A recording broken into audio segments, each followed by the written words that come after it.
অন্তৰংগ শাখা সাহিত্য সভাৰ ৰূপালী জয়ন্তীৰ সামৰণি। গোৱালপাৰা জিলা সাহিত্য সভাৰ অন্যতম শাখা সাহিত্য সভা অন্তৰংগ শাখা সাহিত্য সভাৰ আজি দিনজোৰা কাৰ্যসূচীৰে ৰূপালী জয়ন্তী পালন কৰা হয়।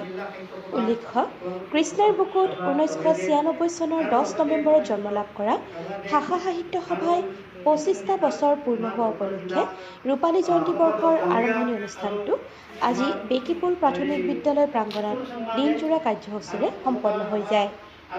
কাৰ্যসূচী অনুসৰি 8:45 অসম সাহিত্য সভাৰ পতাকা উত্তোলন কৰে অন্তৰংগ শাখা সাহিত্য সভাৰ সভাপতি মগেন্দ্ৰ দৈমাৰীয়ে।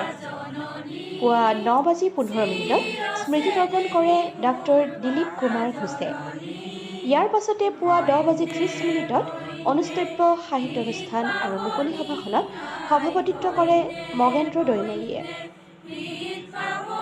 ৰাভা হাছং স্বায়ত্তশাসিত পৰিষদৰ অধ্যক্ষ চাৰুমোহন ৰাভাই উদ্বোধন কৰা আৰু জিলা সাহিত্য সভাৰ প্ৰকাশন সচিব পংকজা দাসে সঞ্চালন কৰা সাহিত্য অনুষ্ঠানত জিলা ৰাভা সাহিত্য সভাৰ সভাপতি প্ৰাণেশ্বৰ ৰাভাৰ লগতে জিলা সাহিত্য সভাৰ সম্পাদক জিতুমণি দাস, জিলা গাৰো সাহিত্য সভাৰ সভাপতি সৰোজ চাংমা, ৰাভা হাছং স্বায়ত্তশাসিত পৰিষদৰ সদস্যা অলকা ৰাভাই উপস্থিত থাকি বক্তব্য আগবঢ়ায়।